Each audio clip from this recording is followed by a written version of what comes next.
You are listening to the Horse Radio Network, part of the Equine Network family. What a beautiful day for horses in the morning. You are listening to the #1 horse podcast in the world. Here's your entertaining look at the horse world and the people in it.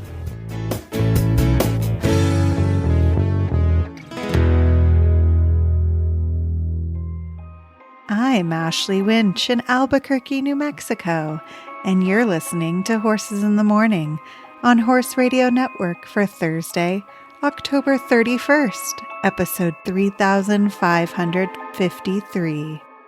Happy Halloween, horse people. Beware, listeners. A chilling wind is blowing through the stables, and I've got a frightfully fun treat for you. Join me as we revisit some of the most spine-tingling, hair-raising horse stories we've shared over the years. Will it be trick or treat? I'll let you be the judge of that.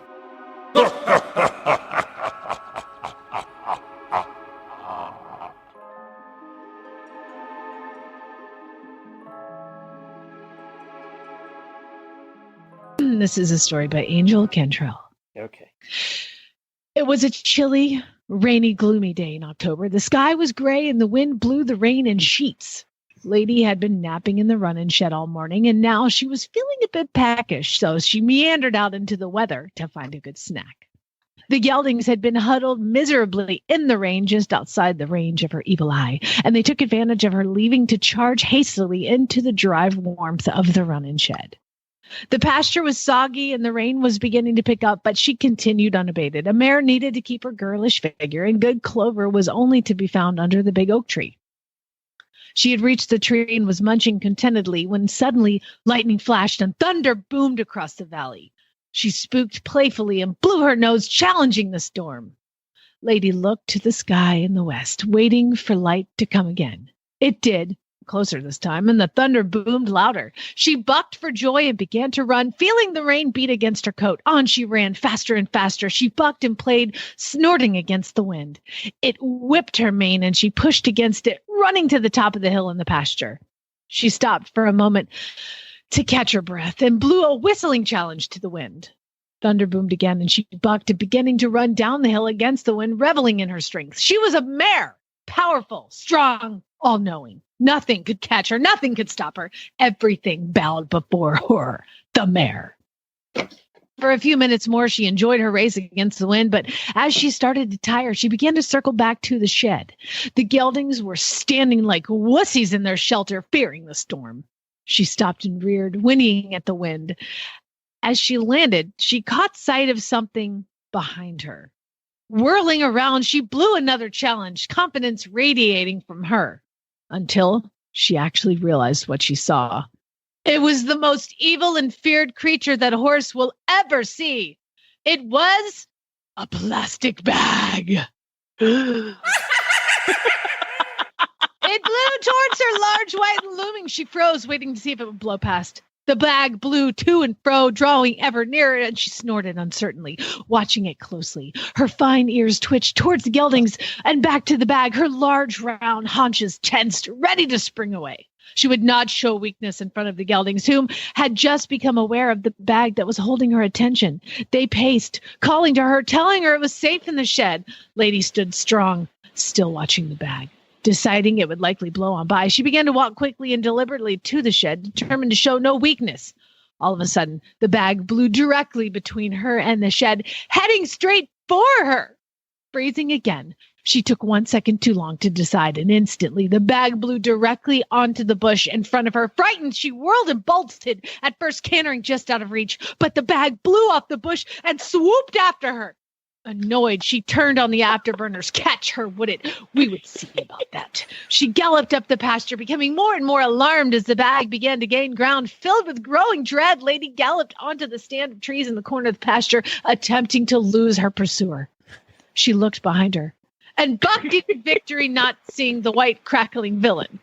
However, She celebrated too early, for it descended silently only a few feet in front of her. She dropped her haunches to a stop, sliding across the ground as she tried to turn away.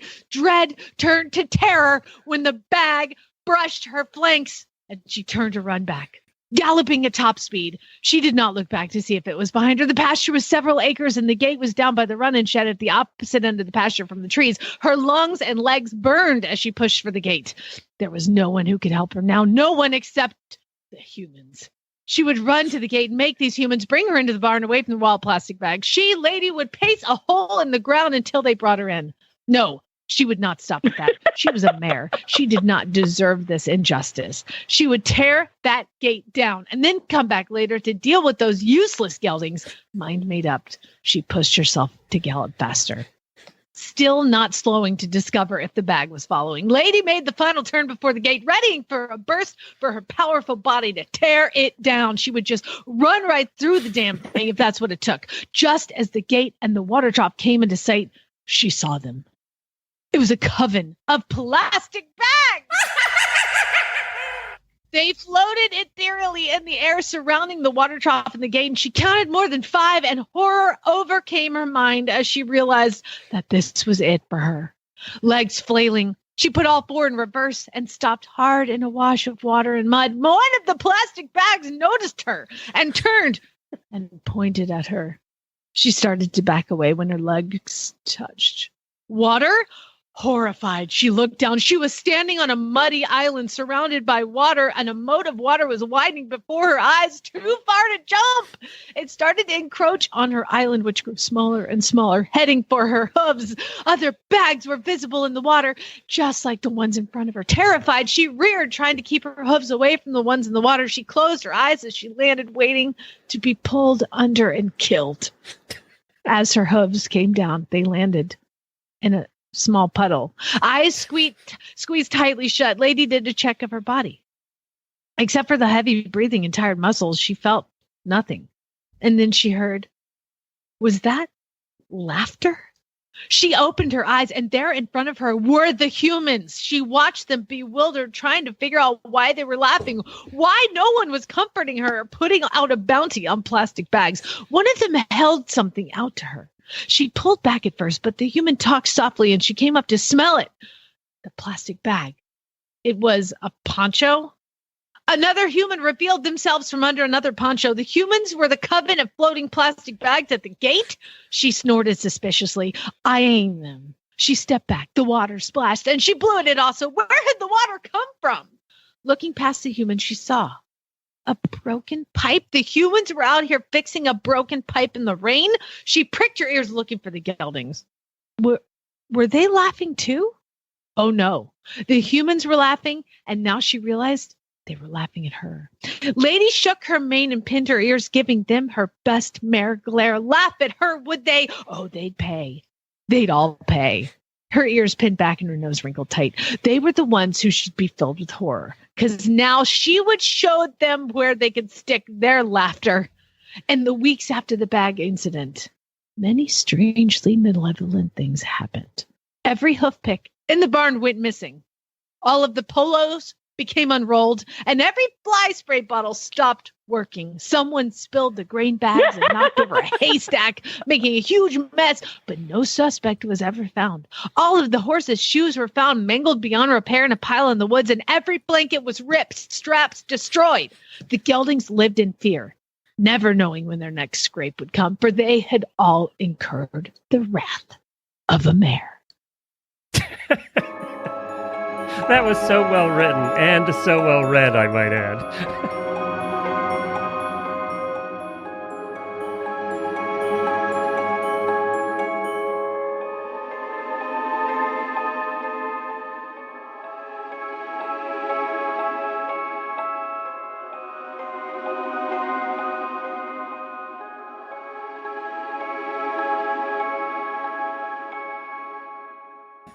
Well, we're going to do another story for you from the story contest, and this was written by Sarah Grable. And it was read by, a lot of you are going to recognize the voice, Helena, my old co-host on Stable Scoop. I asked her to do this one, and she did it for us. And it's longer than the others, but hang with it. It's worth it, and it's so well written. Sarah did a good job. It's very descriptive. It's like, this one truly is a mini story, isn't it? It really is. It absolutely is. So hang with it and enjoy. Helena did a good job reading it. The Last Ride of Galloping Gordy. The barnyard tang in the crisp autumn air smelled like home already to Johnny Dawkins, and he grinned as he got out of his battered yellow Toyota. The grandstand of Greenwood Downs loomed ahead, a hulking shadow in the early morning darkness. The light of the parking lot lamps drowned out the stars, and tendrils of mist coiled up from the layer of frost on the blacktop. Johnny breathed deep and hugged his canvas jacket tighter around himself as he crossed the nearly empty expanse. The barn employee's entrance was far less dramatic than the visitors' area, but someone had taken the time to decorate the gate with corn shocks, pumpkins, and potted mums. "Card?" the watchman asked mechanically as Johnny approached. Johnny shuffled in his pocket for his new track ID and handed it over. "Ah, fresh off the presses," the watchman said, squinting at the laminated card on its lanyard. "First day?" "First day this early," Johnny replied. "I started last week, and Ed Rennery's been showing me the ropes. I'm on my own today, and Jenna Atherton wants a workout on the whole string before they ship south for the season." "Jenna's cutting that deadline close again this year," the watchman said. "October 31st is the last day the barns are open. She's got to have those stalls empty and ready for the deposit inspection by midnight tonight, or the Downs management will be after her. Better get a move on then, if you're supposed to get a run under her whole barn. And take care running the horses out there. Not sure what it is about this track, but it does funny things when the night lights go on." "Funny things? Like what?" "Well, sometimes jocks will say they see things they don't expect out of the corner of their eye. Distances get tricky to judge. My guess is that it's something about the spacing of the light poles around the track. Nothing to worry too much about. I just thought I'd warn you, especially since you're the new guy and you're looking at your first time on the track in the dark." "Appreciate it," Johnny said, touching the brim of his new Atherton Racing baseball cap. "And another word of wisdom. You're working for Atherton's?" The watchman gestured toward Johnny's cap. "You've got to pass Warrendale Farms to get to Atherton's stalls. Their manager keeps a hot pot of coffee and a box of donuts out by their tack room every morning for everyone to help himself out of." "Thanks again." Johnny could almost taste the sugar and caffeine. "My pleasure. Take it easy on the track today. Buena suerte." "Morning, Johnny." Jenna Atherton half grunted from inside one of the stalls when he arrived at Atherton Racing's stable block with Warrendale coffee and donut in hand. Atherton Racing's owner and head trainer was a wiry woman in her late 30s, with short-cropped hair, deeply tanned skin, and the no-nonsense air of a woman accustomed to wrangling fussy animals and fussier people. "Looking to stay an exercise rider your whole career?" she said with a playful gesture at Johnny's breakfast. "I've got a couple hours until sunup," Johnny said through a mouthful of jelly donut. "And almost everyone else has moved their horses south for the winter. Won't be nearly the traffic to deal with, especially this early. And, last I checked, you hired me as a groom and exercise rider, not as a jockey. You never know, the day might come that I need a jockey, not an exercise rider with powdered sugar in his stubble," Jenna said with a grin. She gave the colt she'd just been inspecting a friendly pat on the rump as she emerged from the stall. She adjusted her baseball cap over her straw-colored hair and wiped her hands on her jeans. "Sugar, the chestnut filly on the far end, is ready to run. I'd start with her and work your way up the aisle." "Distances?" he asked. Jenna fished in her pockets and handed him a crumpled sheet of notebook paper. "Here, your marching orders. 2-mile gallop. Just a stretch of the legs for the little lady today?" "Yep. I only want her to blow a little energy before the long ride south. No big challenges or stresses. Big plans for that filly next year, once she turns 3. "What kind of plans?" Johnny asked, his curiosity piqued. "If she starts running the way her pedigree says she can, she may be our ticket to the big leagues. Her granddaddy was a great horse. My dad was a jockey back in the day and bought him at auction for not much more than a bag of peanuts, using his own purse money to do it. The horse had been through a handful of barns. None of the trainers could handle him, much less get him to show on the track. Dad bought him for his pretty bloodlines, figuring on getting into the breeding game. But one morning he watched that stud cross the pasture so fast it made his head spin. So back out to the track they went. They entered a race, truly the underdogs on paper, but against a good, strong field. The race went beautifully. You couldn't have asked for a better trip, and every other jockey in the race was scrambling to account for a challenge they didn't expect. The entire grandstand was on their feet for the horse that none of them had bothered to put money on. Then, leading the pack and coming down the home stretch, the stallion's heart gave out. Jenna's voice caught and she dropped her eyes to the ground.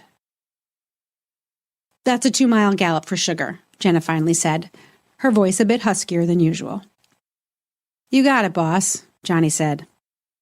Story time was over.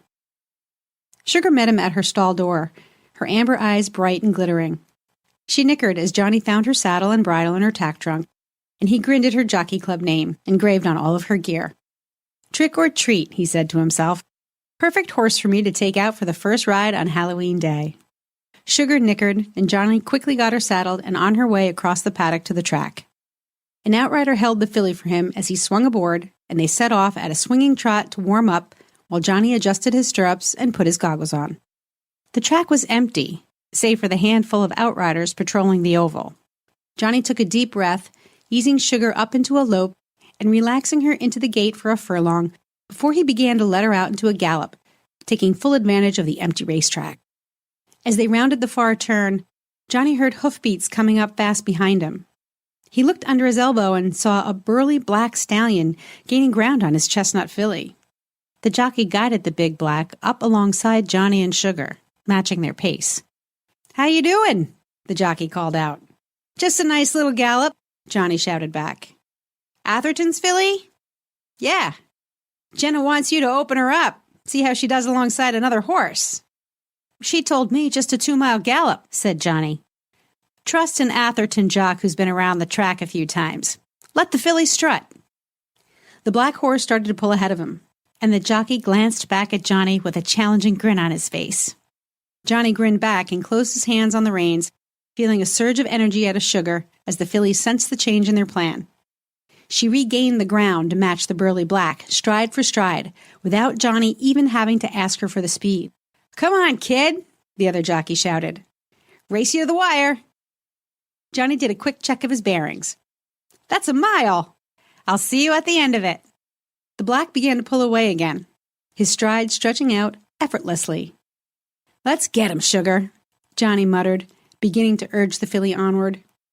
He only had to ask once, and Sugar responded instantly, finding another gear and matching the stallion's pace again. They raced around the track together, stride for stride. Johnny barely noticed that they were attracting the attention of the patrolling outriders, who began to canter down the rails behind them, ready to step in if they were needed. Still, the two riders pushed on, their horses running neck and neck and gaining speed as they rounded the final turn into the home stretch. Only then did Johnny show Sugar the whip. Not a touch, only a look was all the filly needed to understand what Johnny wanted from her. With a great kick, Sugar surged ahead and took the lead away from the massive black. Johnny looked back only once as the filly passed. The black's jockey was grinning ear to ear, shifting the reins into his left hand to raise his right to Johnny into a combination wave and salute, as the filly pulled ahead by a length, then 2, then 3, and crossed the finish line, still gaining speed. "Whoop!" Johnny hollered, pumping a fist in the air. Sugar, sensing that the rush was over, backed off into a brisk canter as the jockey on the black came up alongside them again. "That was some nice riding, kid," he said. "There's a great jockey in there with some practice. And Jenna certainly has the right idea with that filly. She's going to be Atherton Racing's ticket to the big leagues. Got her granddaddy's speed, that's for sure." "Thanks, man," Johnny said, beaming. The jockey's big black slowed to a brisk trot, and the pair turned into a loop back toward the grandstand and the winner's circle. "Hey," Johnny shouted. "I didn't quite catch your name back there." "It's Galloping Gordy." "Johnny!" A shrill shriek cut through the crisp pre-dawn air. "Pull up that horse this second!" Johnny instantly obeyed, bringing Sugar back down as quickly as he dared from her pace. His exhilaration vanished like mist on the track. replaced with terror at Jenna Atherton's fury as the trainer stormed across the dirt toward him. "What were you thinking?" she fumed, barely able to speak. "Get off of my horse." I was just following directions," Johnny tried to explain as he kicked his feet free of the stirrups and slid to the ground. Jenna took the reins from him and began, with trembling hands, to inspect Sugar's legs. "Your directions were to take her for an easy 2-mile gallop. You just ran a mile like there was a Triple Crown trophy at the wire. The jockey on the black said that you don't make this worse by making up some story." Jenna cut him off with a snap. "You're lucky I don't have security march you out of here this minute." "I'm not making this up. The jockey..." Johnny spun on the spot, searching the now empty track for the big black stallion. Jenna shut him down again with a withering glare. "Johnny, you've been alone out here. Just you and the outriders and whatever idiotic possession you had to disobey my orders and put a valuable racehorse at risk." Jenna?" One of the outriders jogged up. "That filly just turned a mile in 1:35. "What? That can't be right, Ed." "That's what I've got too," another outrider said as he rode up. 1:35. Galloping Gordy said it was impressive that we beat him. He said you were right about Sugar being Atherton Racing's ticket to the big leagues," Johnny blurted desperately. Jenna froze, the color draining from her face. "What did you say?" "Galloping Gordy said Sugar is your ticket. He said that with practice I could be a great jockey, and that Sugar is going to the big leagues." Jenna stayed silent, finishing her inspection of the filly. Johnny held his tongue, afraid that anything he said would have him escorted from the track. "Jenna," Ed murmured, his voice shaking. "Jenna, look at the hoof prints." "Good Lord," the other outrider said, seeing what her partner observed. "There are 2 sets of galloping tracks." "Laura, hold the filly, will you?" Jenna said. "Keep her walking. She needs to cool out. I need a closer look." Laura rode up and took Sugar's reins, leading the filly off around the track. Eddie followed Jenna and Johnny as they picked up and followed the black's hoof prints. Their path matched Johnny's story perfectly, running alongside Sugar's path on the outside before peeling off in a trot toward the grandstand.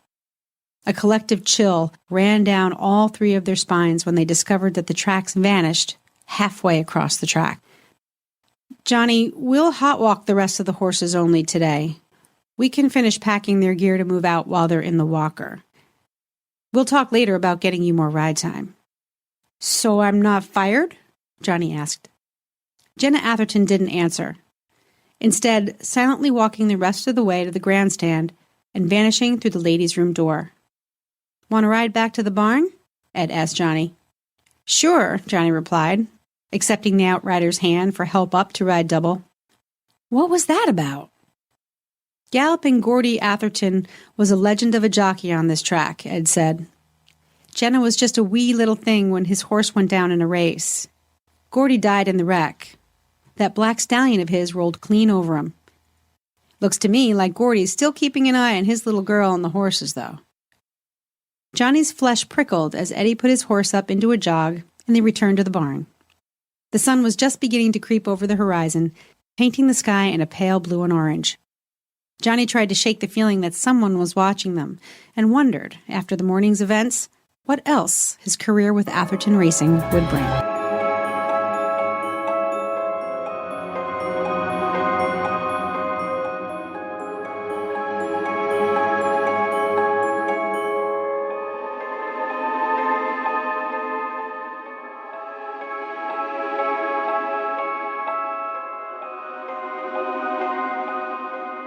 The fall season in the Stillwater Mountain Range can be a challenging season for working cattle. This time of year in northern Nevada, the ranchers bring in their cattle from the range and move them to their fields in the Great Valley, or to the feedlots for the harsh winter. Many cows have recently had their winter calves. Fall in the range can bring all 4 seasons in one day. They say, don't like the weather in Nevada? Wait 5 minutes. It was one of those fall days, in my 3rd year of being hired onto Lisa's cattle operation, that I first saw the Golden Ghost and Good Dog. I was working alone atop my mare Kitty and with my best working dog by my side. Her name was Maisie. We set out to find a cow that we hadn't seen in a while. This cow was the most ornery thing I've ever dealt with. I had nicknamed her Go Away because I never felt welcome in her presence. She liked to leave her herd to have her calves. Go Away would find the most remote, sheltered spots in the range and stay there for a few days, mothering her new baby and allowing it to gain the strength to rejoin the herd. Normally, we'd let her come back on her own, but bad weather was on its way, and Lisa preferred that cow and her new little one to be brought home before then.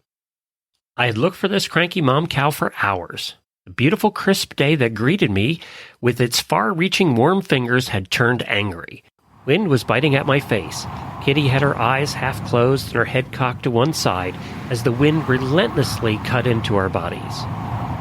Maisie was sticking close, bored with the lack of excitement that required a cow dog's attention. Suddenly, Kitty's head popped up. Both ears pricked towards our 3 o'clock. Maisie took off. I didn't see where she went because on top of the next ridge over stood the most regal-looking horse. He looked like something out of a movie. His golden mane and tail were long and waving in the wind. His glowing copper body stood out from the sea of brown that was the barren high desert this time of the year. Out of the corner of my eye, I saw a black streak. Every instinct told me that it was another dog. But Maisie was a red border collie, and this dog was bulkier and very dark. Confused but intrigued, Kitty and I headed to the ridge that the golden ghost had disappeared over. I could tell immediately that the ornery cow was dead, probably from the complications during birth. Her new baby was lying next to her shivering. I didn't have time to look for the mystery horse or the dog. It took some ingenuity, but I managed to get the baby tied onto Kitty's back by standing her next to a hill with a rock and hoisting barely the heavy calf onto her. No small feat, as the weather was quickly turning, and I was not able to feel my hands as I tied him in front of my saddle. Maisie appeared as I was finishing up, out of breath from what I assume was her chasing the black dog, and we headed home. As a woman in a man's world, I wanted to show that I could do the job, and that day we did.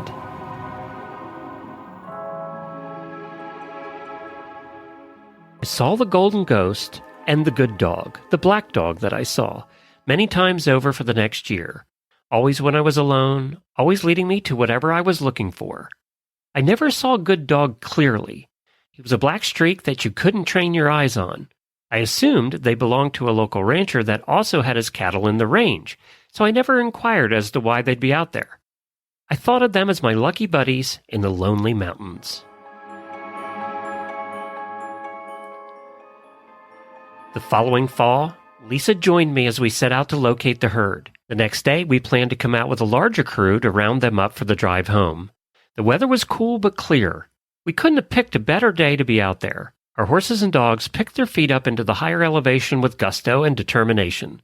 I scanned the horizon, hoping that my buddies would show us where the cattle were. I didn't consider what Lisa would think. I called out, "Golden Ghost, good dog, show us the way." Maybe they would show themselves despite having company. Lisa started laughing like I was crazy. "Who are you talking to? It's just us out here." I recoiled slightly. I knew I'd have to tell my secret about how I was able to find her cattle so quickly. I told her about my 2 animal friends that helped me when I was alone, how the copper horse with the golden mane and tail would appear out of thin air as a beacon, and how the black dog would zoom past in the direction the cattle were, just out of sight. Lisa inhaled sharply when I was done and was silent. I thought, oh great, she's going to fire me. She thinks I've lost it. Lisa remained silent for the next 30 minutes as we located the first bunch and we moved on to find more. Finally, after what seemed like an eternity, Lisa spoke, and she said, "My son-in-law bought a horse at an auction about 20 years ago. He was sent to me because he thought we'd get along. He was a tough one to figure out, but in the end that horse would go through hell or high water for me. He loved his job. He was my heart horse. My dog at the time, Cash, went everywhere with us. This dog right here next to me is his grandson. Some years ago, that horse, Mo, he was tied up in the barn and we found him already passed from what we think was a broken neck. He must have spooked at something and pulled back. It broke my heart. I think of him every day, especially up in these mountains where we used to roam. Anyway, Mo, He was a shiny copper sorrel with a flaxen mane and tail. Cash was an Australian kelpie, black and tan, mostly black. I sat on Kitty, stunned by what I had just heard. Could these be my two buddies, the golden ghost and the good dog?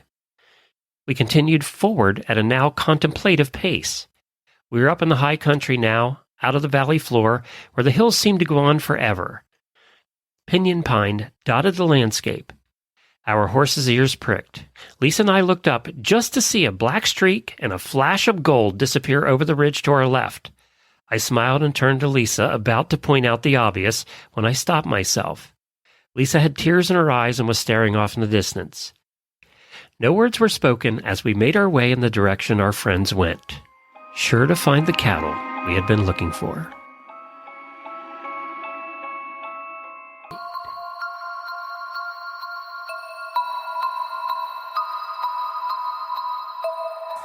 Selector Drum by S.M. Grable.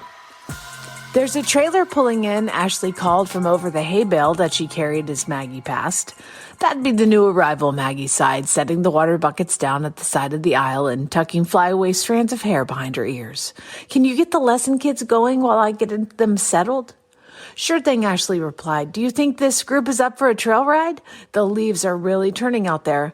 Sounds like a great idea, Ash, Maggie replied, wiping her hands on her breeches as she jogged for the door. Fiery leaves crunched under Maggie's booted foot as she stepped up to the warm late October sun to meet the truck and trailer, still maneuvering to park in the gravel yard. That's fine right there, Maggie called, holding up her hands to signal the driver. The trailer lurched to a stop. A frantic scrambling came from inside along with a nervous whinny. Best get her out quick, the driver said as he got out of his truck. She's been fussy the whole trip. You got a rope? Yeah, Maggie said, ducking back into the barn for a moment to grab a long line. Is it just you? She asked as she returned. Uh-huh, the driver grunted, lifting the latch on the trailer door. You ready? Maggie nodded and looked into the cavernous interior. A big-bodied black mare stood near the front of the open box, glaring over her shoulder at the barn manager. Come on, girl, Maggie muttered, keeping her voice low and her eyes soft as she approached, her hand outstretched. Settle down now and we'll get you out of here, huh? The mare snorted and gave a muffled squeal. Maggie paused, but crossed the last few feet to snap the line onto the mare's halter. Another scramble and they were out of the trailer, and Maggie got her first good look at the mare. She was a big, at least 16'2", and mostly legs. Her sides heaved and her nostrils flare, her attention flitting around the new barn, and a sheen of sweat still shone on her dark coat. Maggie realized in the better light that she wasn't black, but a deep seal brown. We okay, girl? Maggie asked, reaching up to stroke the mare's neck. The mare squealed and pinned her ears, but allowed the touch. She's got some attitude, Maggie said to the driver. Not my problem, the driver said with a shrug. He reached through the open truck window for a manila envelope. Here, he said, adding a crumpled check to the envelope. Owner said that should cover the first month's board. Thanks, Maggie said, taking the paperwork and stuffing the check into her pocket. She watched the driver get back in the truck and pull the rig away, leaving them standing in the barnyard. Woo, she's purty, Ashley's voice carried. She rode out from behind the barn on her dappled gelding with 4 students mounted on lesson ponies following. Give her some space, Maggie warned. She seems a bit flighty. Right, Ashley said with an understanding nod. Come on, guys, let's go out to the apple orchard. As the lesson group rode away, Maggie led the mare into the barn and put her into the box stall they had prepared for her that morning. New horse?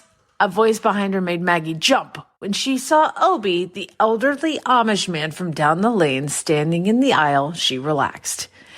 Yeah, Maggie said, hanging the halter and rope on the hook. She's a handful. Schlechter Drum, Obi muttered under his breath. I'm sorry? Schlechter Drum, Obi repeated, pointing at the mare who seemed to be looking down her nose at them inside her stall. Maggie squinted, trying to translate the Amish man's words. Bad dream? Maggie said, arriving at her best guess. Is that what that means? Like a nightmare? Obi nodded without taking his eyes off the mare.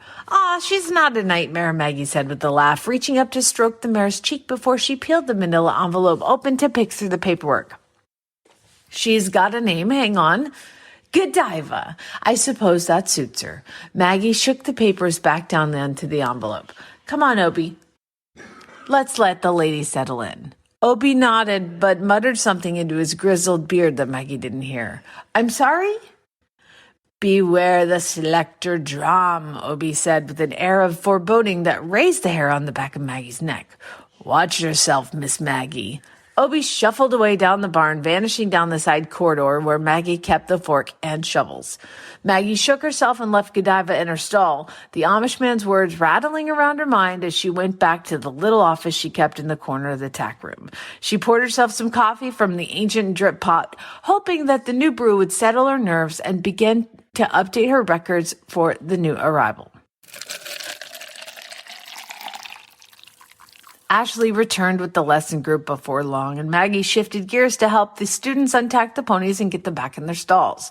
Then, as the last of the students left, Ashley and Maggie began preparing the evening feed. She is a looker, Maggie said with a smile, finding Obie hovering at Godiva's door when she arrived there with the mare's evening ration. Just keeping an eye on her, Obie said. I suggest you do the same. Schlechter Dram can be tricky things. Thanks, Obie. Maggie dumped the scoop into the manger and bolted the stall door for the night. Maggie sat bolt upright in bed, gasping for air and drenched in sweat. She pressed a hand to her chest, willing her pulse to settle as she gulped air, trying to shake off the shade of the dream. Faintly behind her, Maggie heard a whisper of a whinny. She twisted, looking out the bedroom window.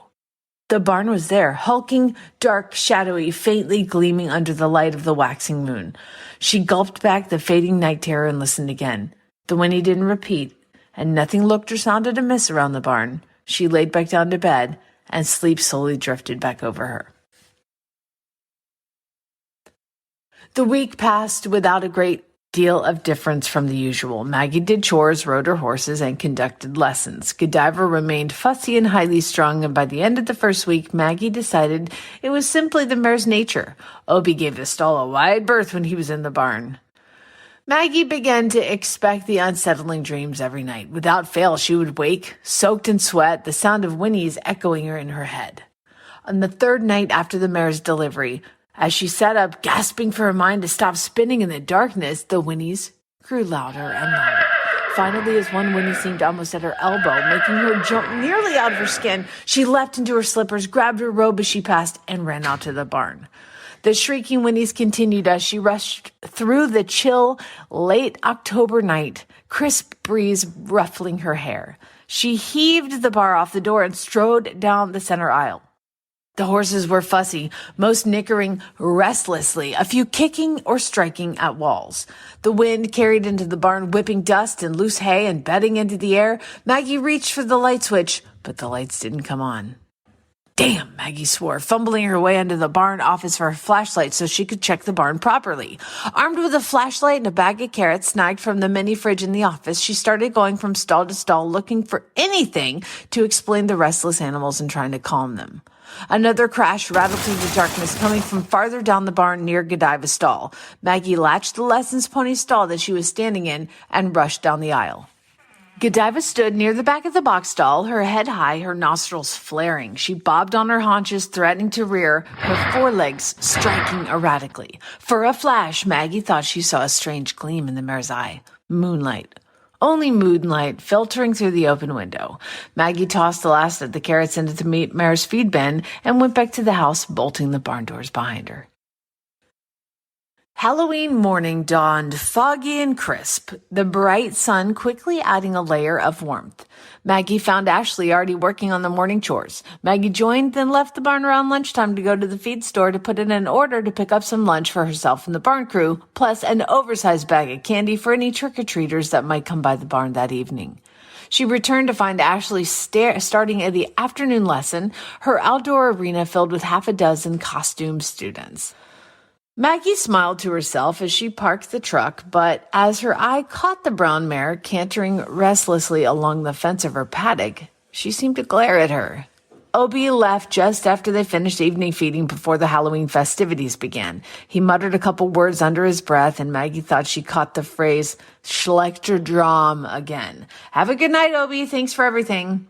The elderly Amish man nodded, then, louder than the previous mutterings, and said, Our prayers are with you. A chill ran up Maggie's spine. She did not know how to reply and could only nod back and watch as her neighbor walked back towards his house. When the trick-or-treat traffic slowed, Maggie shut off the lights and retreated to the comfort of a hot shower and warm pajamas. She was already expecting another restless night as she settled into bed.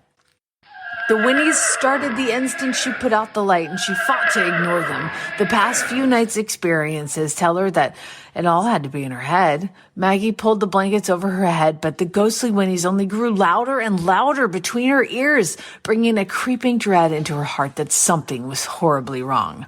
Maggie threw the sheets and quilt aside and grabbed her bathrobe. She jumped into her rubber barn boots as she rushed outside, desperate to settle her nerves from the inexplicable terror that she couldn't ignore. As she ran across the yard, she realized the sounds were real. Whinnies and shrieks were coming from inside the barn. There were muffled snaps of shod hooves on wood and the clatter of bolts in their slides. Then the smell of smoke hit her nostrils, and Maggie's blood turned to ice. She rushed to unbolt the door, her hands shaking. She managed it and threw the doors wide, releasing a billow of choking haze into the silvery night.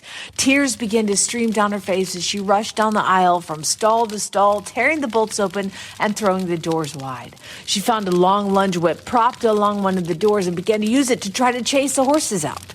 There was a clatter of hoofbeats on cement behind her. Maggie whirled to see several of the lesson ponies cantering through the smoke towards the exit. She dove aside, and out of their terror-blind path, she realized she could see the red glow behind them. She coughed, and as she tried to get her breath back, she inhaled a lungful of sour darkness. Pain exploded through her knees as they collapsed, striking the cement floor. There was another shrieking neigh, and Maggie squinted through the gloom. She choked out the smoke, and her vision began to swim. Suddenly, she felt her clothes tighten around her chest and neck as something caught the back of her collar, pulling her upright. Maggie groped, blinking back tears as the smoke stung her eyes and her hands found the familiar silken texture of a horse's neck. There was an urgent nicker as a muzzle bumped her shoulder. Maggie laced her fingers through the long mane, and the horse began to jog down the aisle, pulling her along.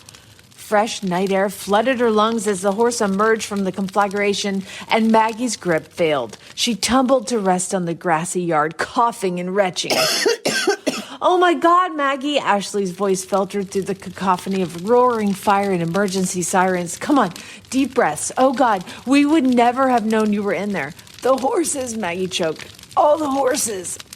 They're out, Ashley said. I counted all of them. Everyone's okay. Obi's here. He's working on catching them all and getting them into the pasture. But God, Maggie, I've never seen anything like it. She saved you. What? Who? Godiva. She dragged you out. Godiva? Ashley nodded. Maggie shook her head, unable to find the words as the fire department opened their hoses on her barn. Maggie sat on her porch overlooking the charred remnants of the stables. Her business notebooks lay arrayed around her as she fielded phone calls with boarders, insurance, and contractors for repairs. Obi was coming up the front walk, a bundle of envelopes and catalogs in his gnarled hands. I don't imagine you've had time to collect your mail, he said, laying the bundle in front of her as she hung up the phone and rubbed her temples. No, Maggie admitted as she began to leaf through the envelopes. I barely had time to breathe, and I still can't reach Godiva's owner. Oh! She paused as her eye caught a piece of mail, pulling it out of the bundle and tearing the envelope open. Important? Obi asked as he read down the paper, his face blanching. It's from Godiva's owner's son, Maggie said, her voice thick. Her owner died last week, the day the mayor arrived. She looked up at Obi's wizened face. She died in a house fire, Obi. Obi took off his hat and looked skyward, murmuring something in his muted Pennsylvania Dutch before he looked back at Maggie. I told you that was a schlechter Dram can be tricky. But let me read that again. I told you that Schlechter Drum can be tricky, he said, but I was wrong about the horse. The son wants to know if I'd be willing to keep Godiva, Maggie read on the paper, trembling in his unsteady hands. He says he doesn't know the first thing about horses or what to do with her now. Maggie gazed out at the herd of horses grazing safely in the pasture. Only Godiva had her head raised, gazing back at her.